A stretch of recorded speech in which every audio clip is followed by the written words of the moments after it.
Aujourd'hui, c'est séance de questions-réponses. A tout de suite.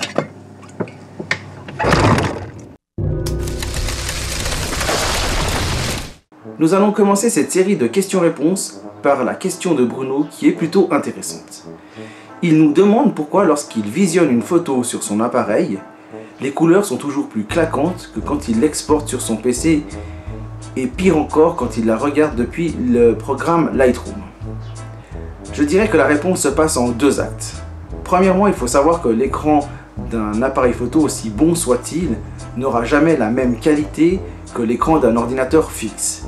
Et les différences de colorimétrie peuvent déjà intervenir ici. Je sais par exemple d'expérience que l'écran de mon appareil photo a toujours tendance à surexposer la photo finale. Quand je regarde une photo que j'ai faite depuis mon appareil sur l'écran de celui-ci, elle paraît toujours un peu plus claire que la réalité des faits, donc depuis un écran comme le ISO ici qui est calibré. La deuxième chose qui peut intervenir, c'est si la personne prend la photo en RAW. Là, l'appareil photo va lui donner une version de son image tirée depuis les algorithmes qui vont fabriquer le JPEG. Donc qui d'origine vont s'inspirer des réglages de base de l'appareil ou des réglages personnels qu'a fait le photographe. De fait, il va avoir une interprétation, je dirais, JPEG de l'image. Quand on va l'exporter sur le PC, ça va être une autre interprétation.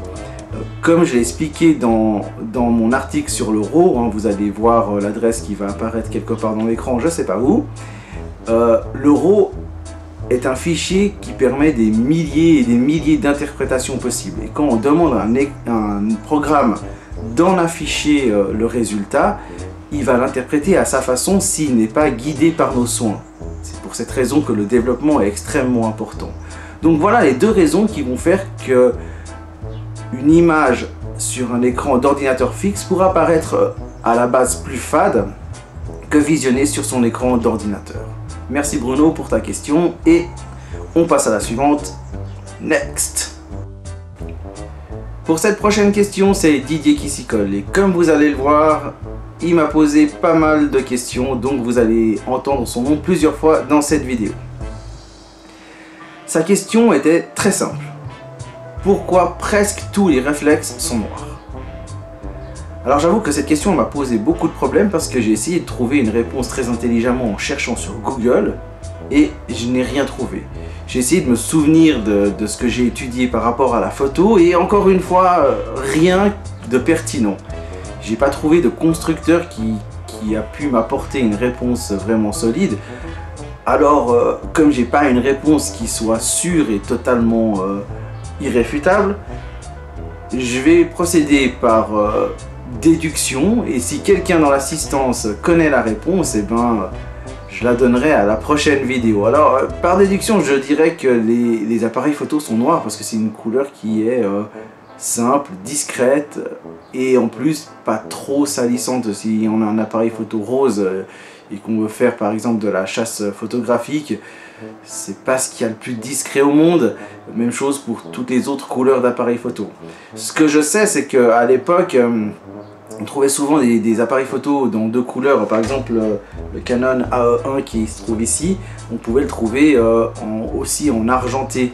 Et si on remonte encore plus loin, là, c'était la même chose. On trouvait souvent des appareils photo qui, pour montrer leur côté métal, s'affichaient en couleur brute, donc la couleur métal.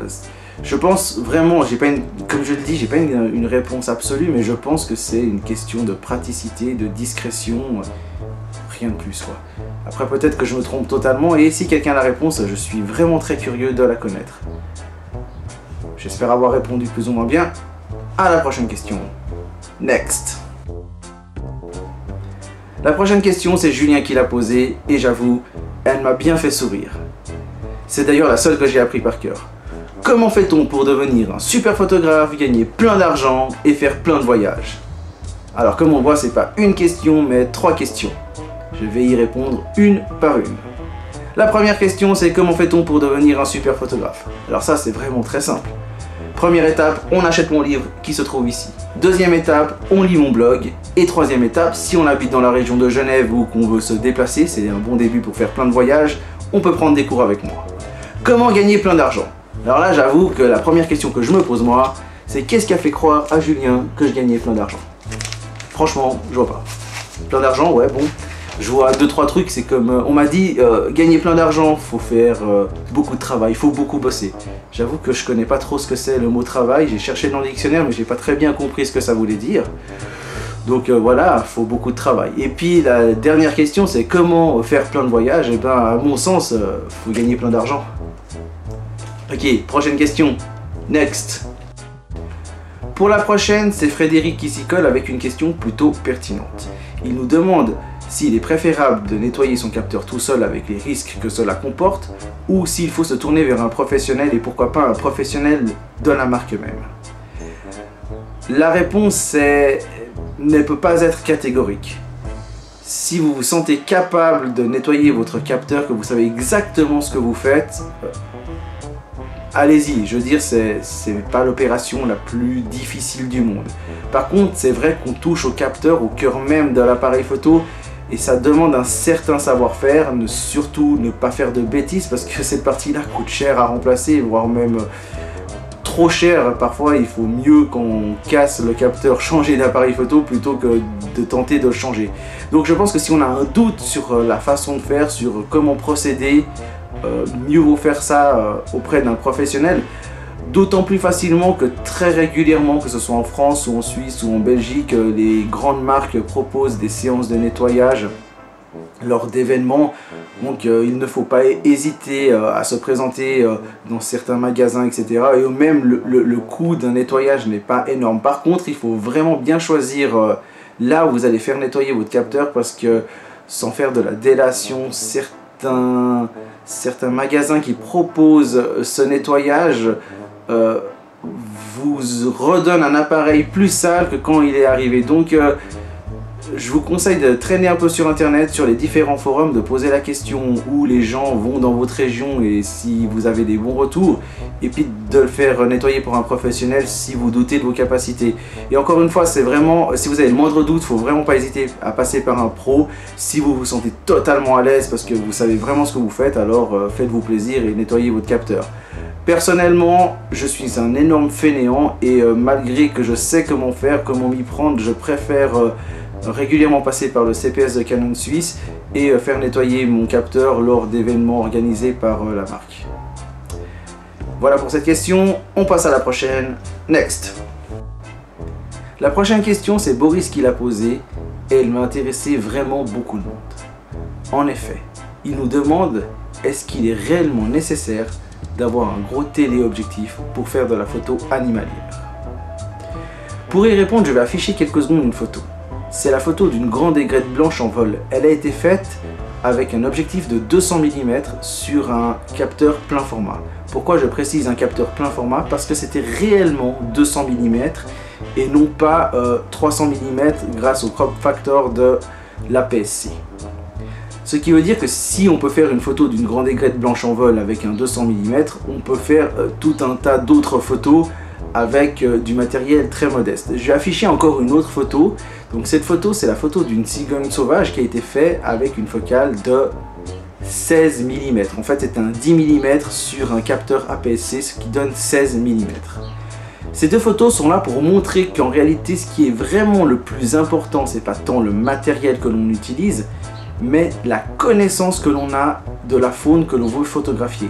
Si on connaît bien l'animal que l'on veut prendre en photo, on pourra venir le voir aux heures idéales, de la façon idéale, sachant comment se placer par rapport à lui, comment faire une très bonne approche. Alors évidemment, je ne vais pas mentir, un gros téléobjectif, ça va être quelque chose qui va nous faciliter la vie, nous permettre de shooter de plus loin et dont le rendu spécifique va aussi avoir une importance capitale.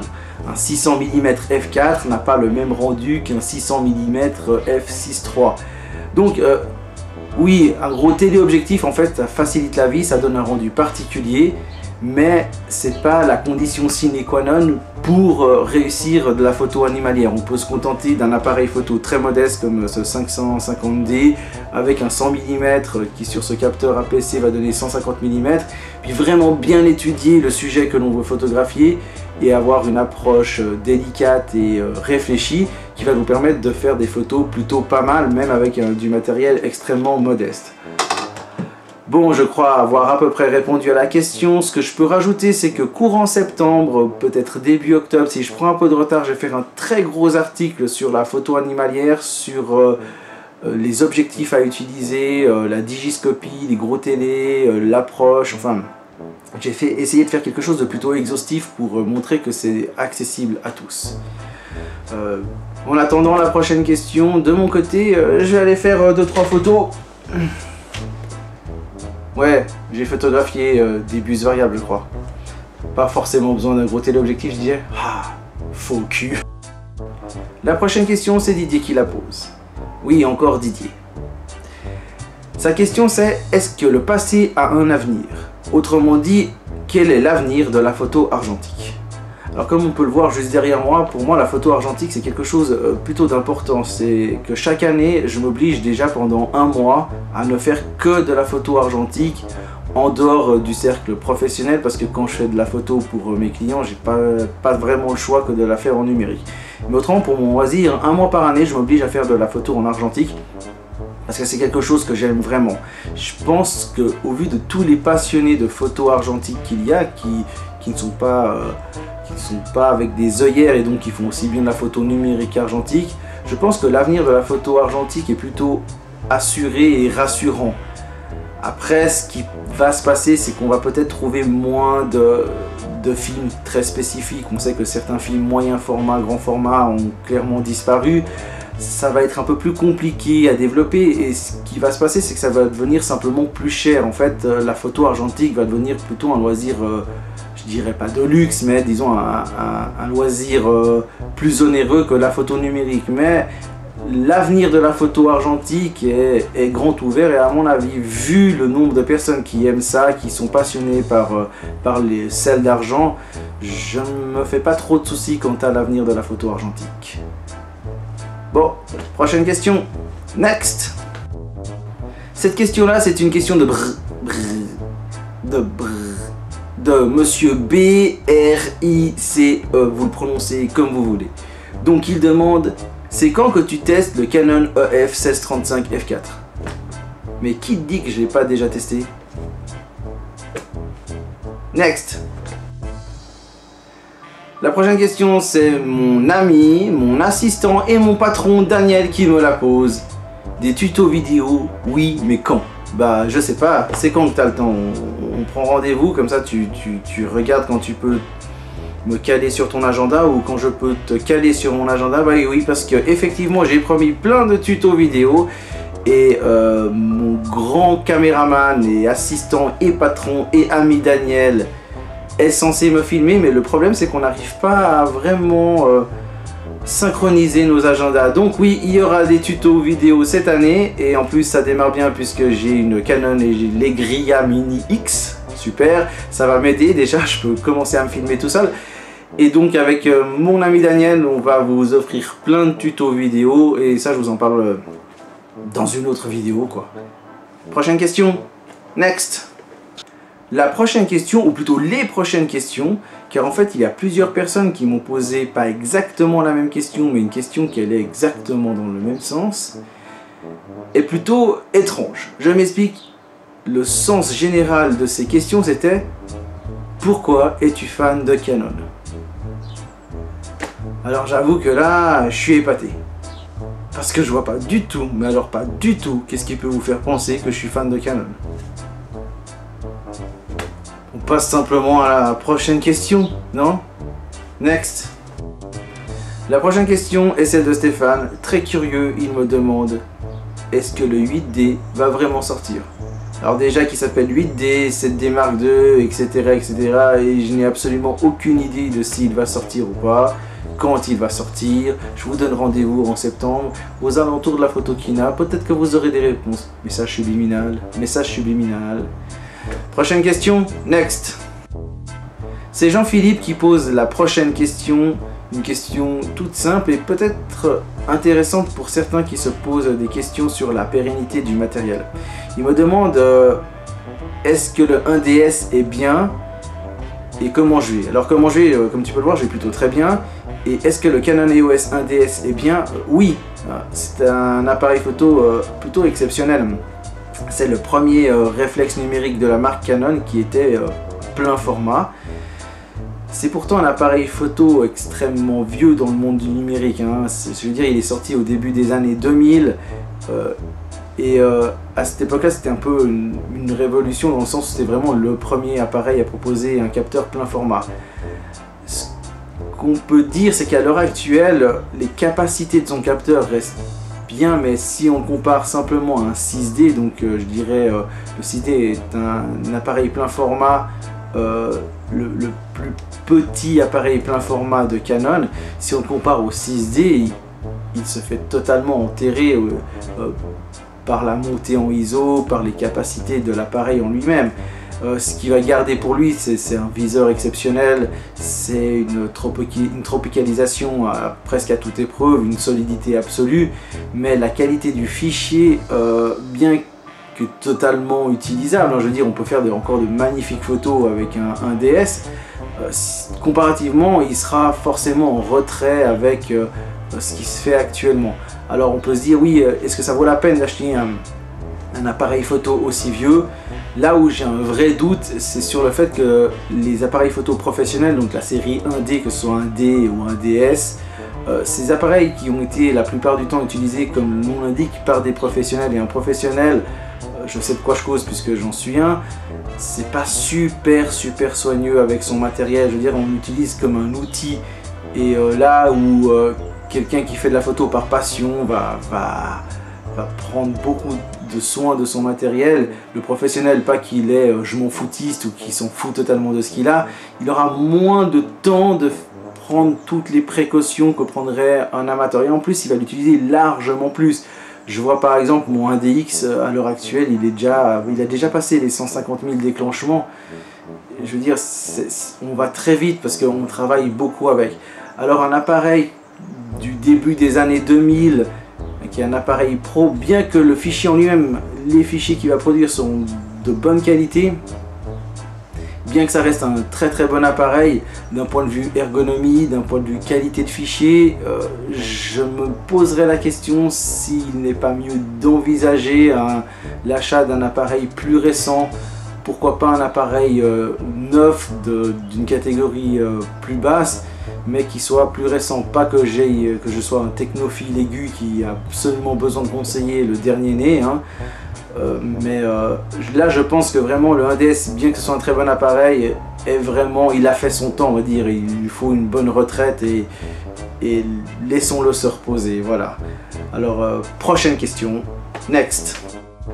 La prochaine question, c'est Guillaume qui la pose, et c'est une question que j'ai beaucoup aimée parce qu'elle est vraiment pertinente. C'est une question que beaucoup de personnes vont se poser quand ils vont découvrir la photo flash. La question est, est-ce qu'il vaut mieux investir dans des flashs et des transmetteurs TTL et puis avoir un peu moins de matériel, ou se contenter de flash non TTL et puis pouvoir un peu plus investir dans le flash déporté?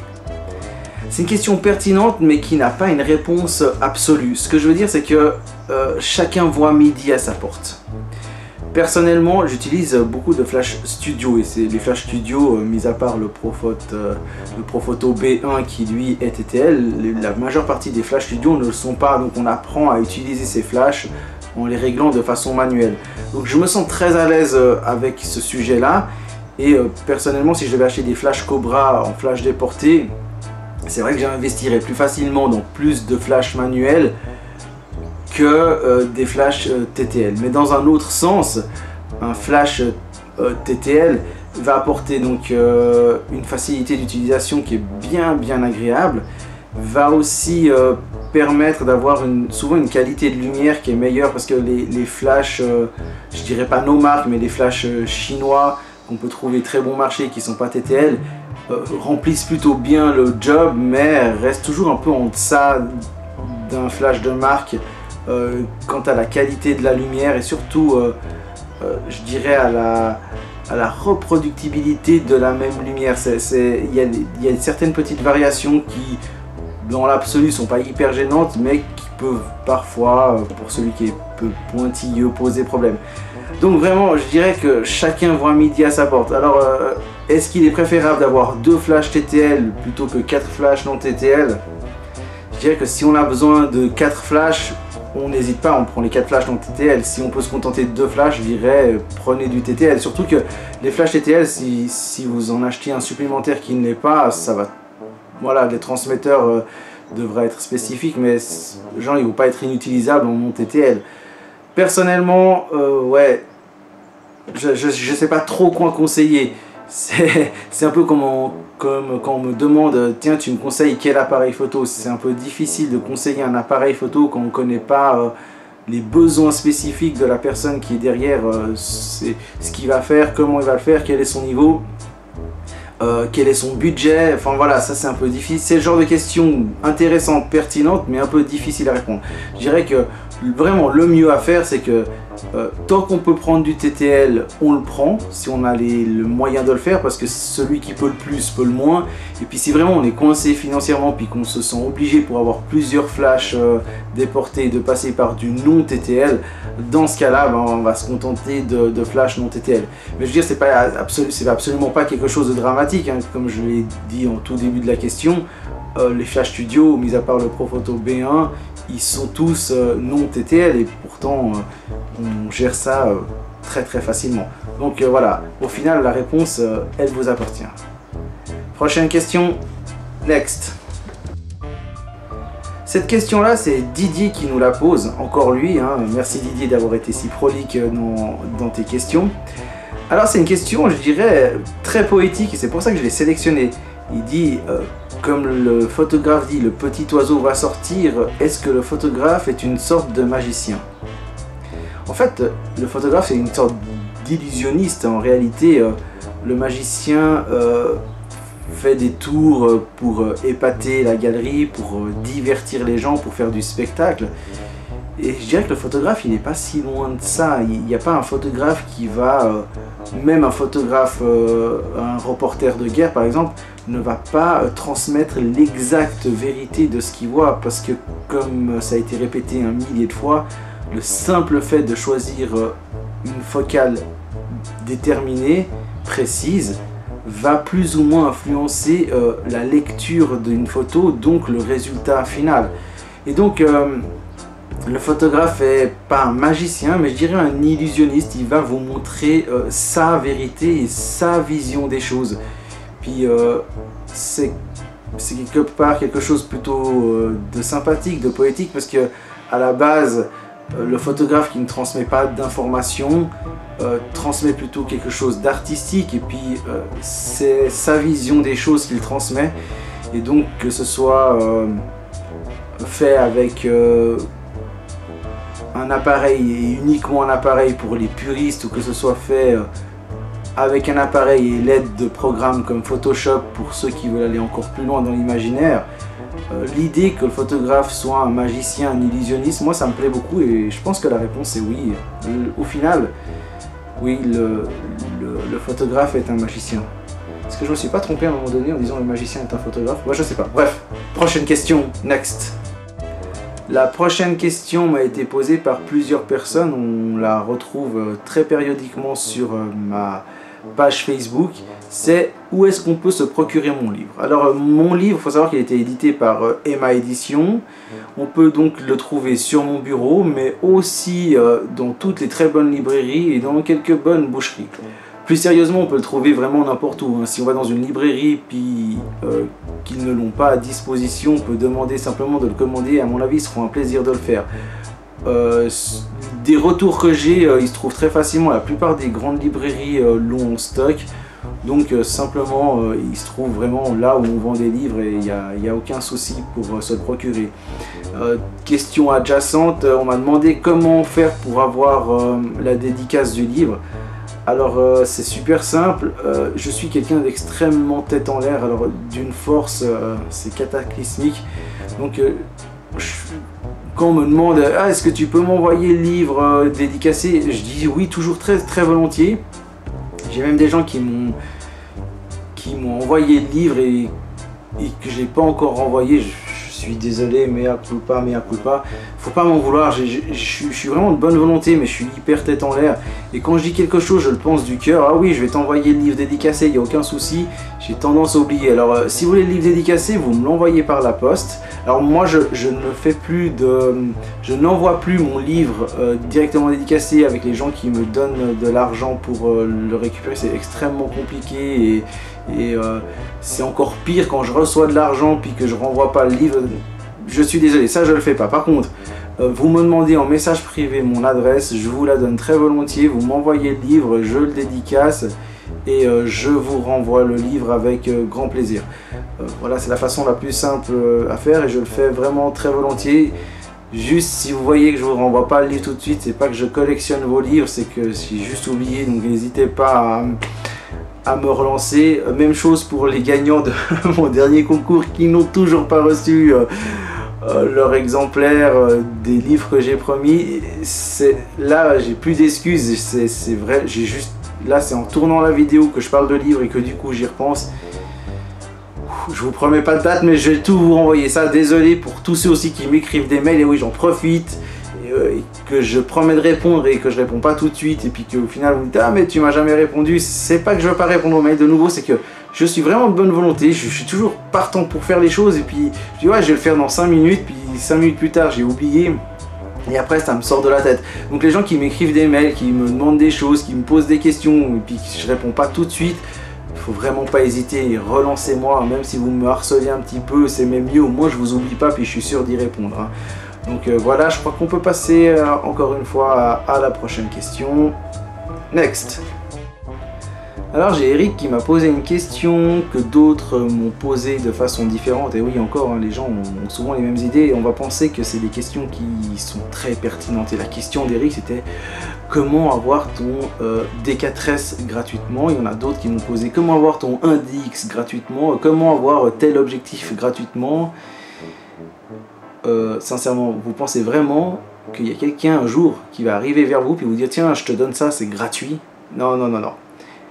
Même ce qui est gratuit en fait ne l'est pas. Quand vous pensez que quelque chose est gratuit, il y a forcément une contrepartie derrière. Donc comment avoir un Canon EOS 1DX gratuitement? Il n'y a pas moyen. Je veux dire, à moins que vous tombez amoureux d'un mécène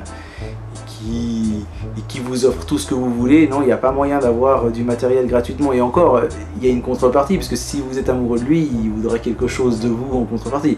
Donc avoir quelque chose gratuitement, que ce soit un appareil photo ou toute autre chose, désolé, ça n'existe pas. Il y a forcément une contrepartie. Hein. Ce qu'on a appris en physique, c'est que chaque action entraîne une réaction. Désolé Eric de te décevoir, mais pas moyen d'avoir mon appareil photo gratuitement. Pleure pas. Économise. Boss. Next.